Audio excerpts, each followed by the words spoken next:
Hello, welcome to Shad Life. While I am on this topic of budget bikes, people might be asking what has happened to my state all road. Well, it's been on my trainer. I've been using it for Zwift. I probably ride this bike more than any other bike right now because it's on the trainer, and that's what I've been surviving with throughout winter. But I got the wheel. I am going to take this bike off the trainer, put the wheel on. I got to probably add a little more sealant to the front and rear just to make sure I have enough. And obviously this thing needs some air. And get this thing going and go out and take it for a ride. So I'm going to go ahead and do that. And then I'll get out and ride because it's getting a lot nicer outside. And these next week or so, all this snow is going to melt. So this is the perfect bike to get out and get in some early riding. And so I will talk about the bike and my thoughts about it after owning it for over a year. Sweet, let's do it.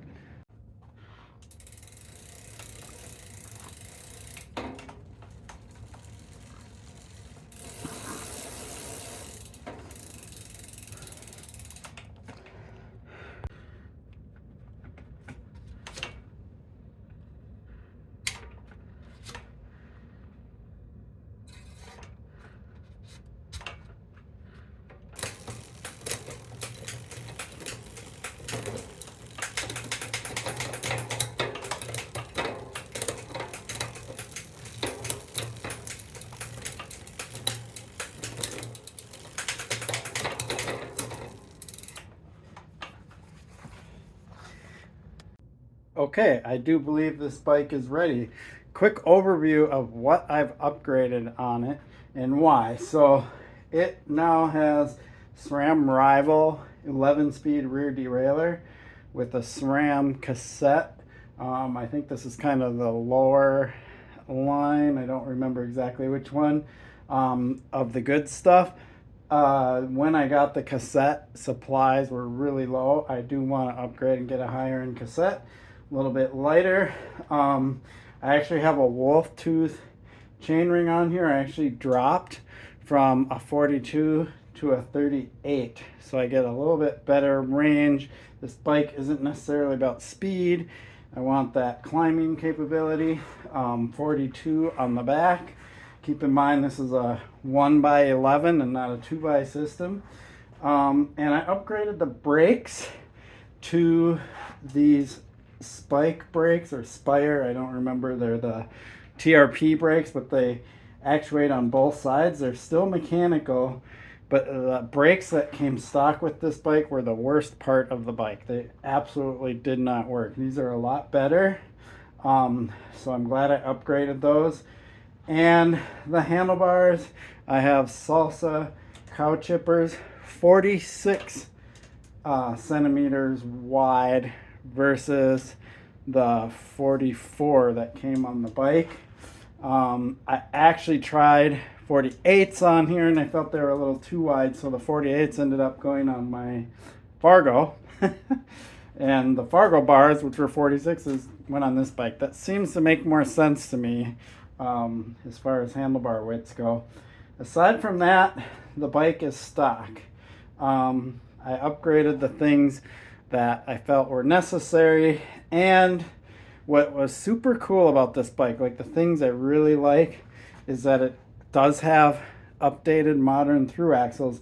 It follows the SRAM convention of the drivetrain, so even though it had all state branded components that were compatible with SRAM, I still have the state branded shifters and levers, which I actually like on here. I got rid of that bump. If you ever saw one of the first videos, there was a bump in here. I actually got the cable to go in the track, so I no longer have that silly bump.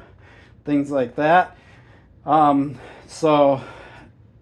through axles, following modern all-road, road bike, gravel bike standards, 142 by 12 in the rear, 100 by 12 in the front, allows me to be able to upgrade this bike. I feel like upgradability is an important thing, something that definitely lacks on some budget bikes. This bike still, as I see it listed, is $899 with one set of wheels. I did opt for the other set of wheels, so I paid the extra, I think it was like another $400 to have two wheel sets, and the other wheel set comes with everything, cassettes, rotors, everything all set up, so you can just swap the wheels and go. Don't have to adjust your shifting or anything like that. Anyway, I'm gonna go on a little bit of a ride and talk about this bike some more. I don't even have to leave my block to feel like I'm on a gravel ride. Welcome to spring in Minneapolis. So I haven't been on this bike since I put the 38 tooth chain ring on it. I do like it so far, and I like these handlebars too. These are 46 centimeter salsa collar chippers. They're super comfortable. I like them.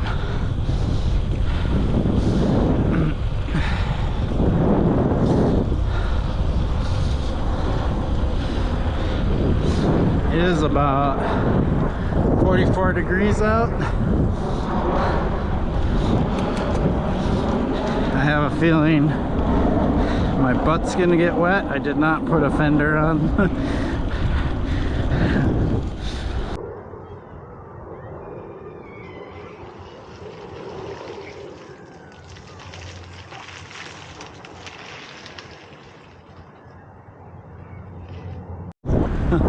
That creek was completely dry last year, and now it is rocking. We had so much snow. Guess that's a good thing. Okay, I'm trying to get it so we're not in the wind. So the fact that I still own this bike, still ride it, says a lot about it. So last year I did the Meesville 56 with it, not too long after I bought it, so it had a lot more of the stock components on it, the brakes and all that stuff, and the shifting and everything. So 56 miles of some pretty gnarly gravel riding. And then I did the MS 150, so that's 75 miles over 2 days to come up with 150 miles, or 75 miles each day. But that's a pretty much a flat paved ride. But what I think was great is how comfortable this bike is. It is extremely comfortable to ride. So the fact that I rode this bike 75 miles, woke up the next morning, rode it another 75 miles. Wow. It's either wind or jet noise.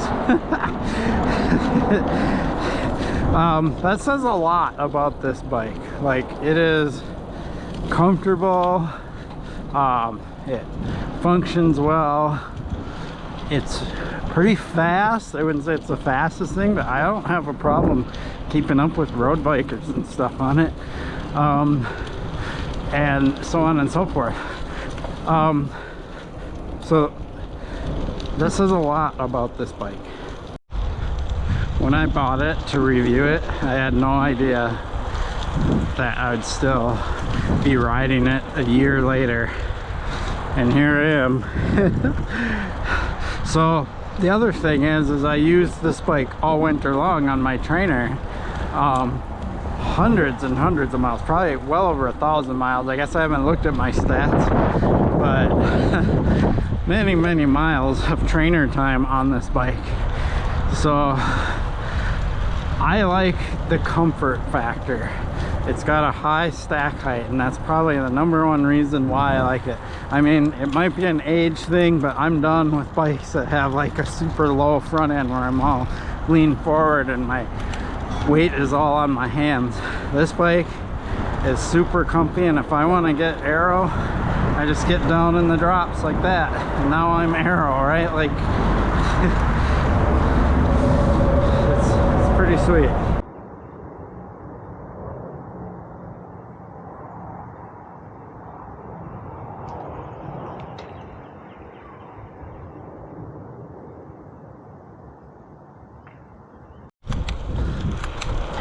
I absolutely love these Vittoria Torino Zero tires. They're 38s on this, on a 700C wheel set. So they're big enough to do gravel and a little bit rougher stuff. They got that smooth center tread, and then they've got traction where you need it on the corners. These are the tires I ran in last year's Meesville 56, which is coming up at the end of this month. But looking at what it looks like out here, I have a feeling I'll be using the Fargo for that event this year. We'll see. It'll have to warm up and dry up pretty quickly for me to feel confident riding this bike during that event. But yeah, these tires, like, these are what I had for the 150-mile ride, all pavement. And they work on gravel. They're just, it's an amazing tire. I never would have thought a tire like this would do what it does. I do have them set up tubeless, and they're at about 50 psi right now. And they just feel good, feel smooth. You get this tire with a steel frame and the ride qualities of this bike, and like I said, it is the most comfortable thing I've ever ridden. Probably with the exception of the Fargo. The Fargo is pretty dang comfortable, but it's also a steel frame. Thought that guy was gonna run head on into me.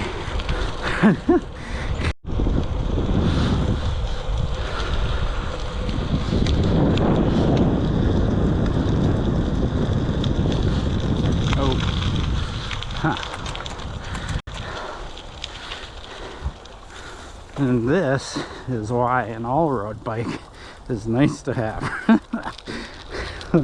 Right through the mud, no problem.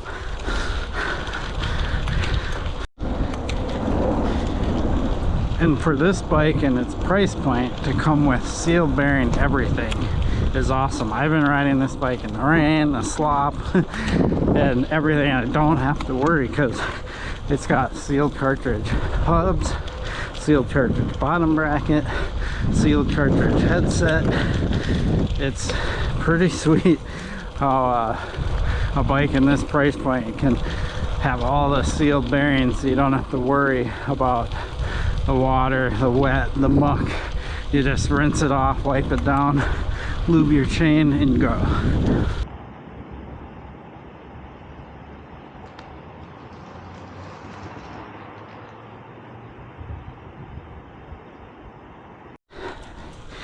And the final hill climb, this is the one I've been testing my mountain bikes on, and it's pretty interesting how easy this is to climb up, even though it doesn't have as easy of a gear as the mountain bike. Says a lot for lighter weight bike, faster rolling tires, so on and so forth. So there you have it. That is 1 full year of ownership of the State 4130 all-road.